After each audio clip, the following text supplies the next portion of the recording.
ఆంధ్రప్రదేశ్ రాజధాని అమరావతిపై మాజీ సీఎం జగన్ రెడ్డి మరో బాంబు పేల్చేందుకు ప్రయత్నించారు. రాజధాని కోసం 33,000 ఎకరాలు ఎందుకన్నట్లుగా ఆయన మరోసారి ప్రశ్నలు సంధిస్తున్నారు.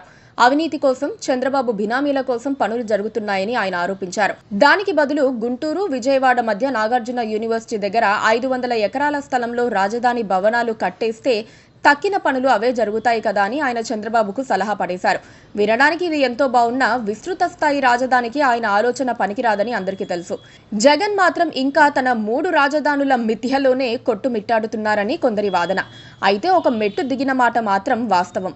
గుంటూరు, విజయవాడ మధ్య రాజధాని అన్న వాస్తవాన్ని జగన్ గ్రహించేశారని అనుకోవాలి. 2019లో అధికారానికి వచ్చిన వెంటనే జగన్ రెడ్డి 3 ముక్కలాట ఆడి అమరావతిని అటకెక్కించారు.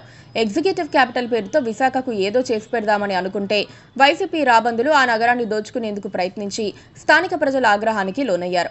అమరావతి ఉద్యమ విజయమే జగన్ రెడ్డి పరాజయమని ప్రత్యేకంగా చెప్పాల్సిన అవసరం కూడా లేదు. జగన్ రెడ్డి 3 ముక్కలాటకు తెరతీసినప్పుడు వైసీపీలోనే మెజారిటీ వర్గం ఆశ్చర్యానికి గురి కావటం వాస్తవం. పార్టీ డిసిప్లిన్కు లోబడి చాలా మంది జగన్ రెడ్డికి మద్దతిచ్చారనుకోండి. ఏదేమైనా అమరావతి రైతుల దెబ్బకు జగన్ ఓటమే కాదు, కోర్టులు కూడా సింగిల్ క్యాపిటల్కే ఓటేశాయి. చివరకు విశాఖ జనం కూడా జగన్ రెడ్డిని తిరస్కరించారు. కళ్లకు కట్టిన నిజం జగన్ రెడ్డికి ఇప్పుడిప్పుడే తెలిసొస్తోంది. ఎన్నికల్లో ఓడిపోయిన వెంటనే జగన్ తన వైఖరిని మార్చుకుని జనానికి పరోక్ష క్షమాపణ, ప్రత్యక్ష వివరణ ఇచ్చి ఉంటే బాగుండేది.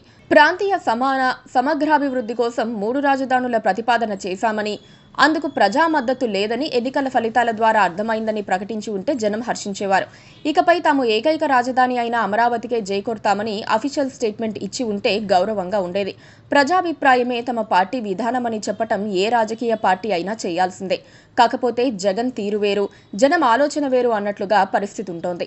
ఇప్పటికీ తప్పొప్పుకునేందుకు ఆయన అహం దెబ్బతింటోంది. అయితే జగన్ స్లోగా అమరావతి వైపు అడుగులు వేస్తున్నారన్న ఫీలింగ్ ఆయన తాజా స్టేట్మెంట్తో బయటపడుతుందన్న విశ్లేషణలు వినిపిస్తున్నాయి.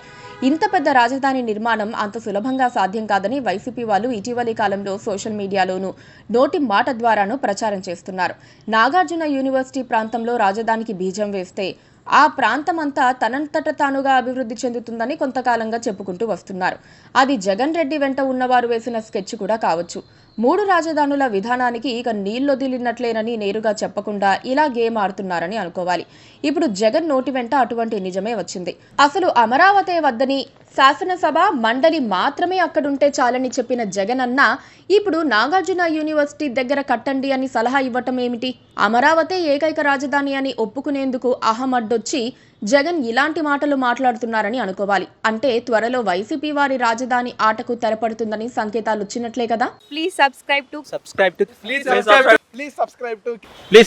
KTV Telugu. KTV Telugu channel.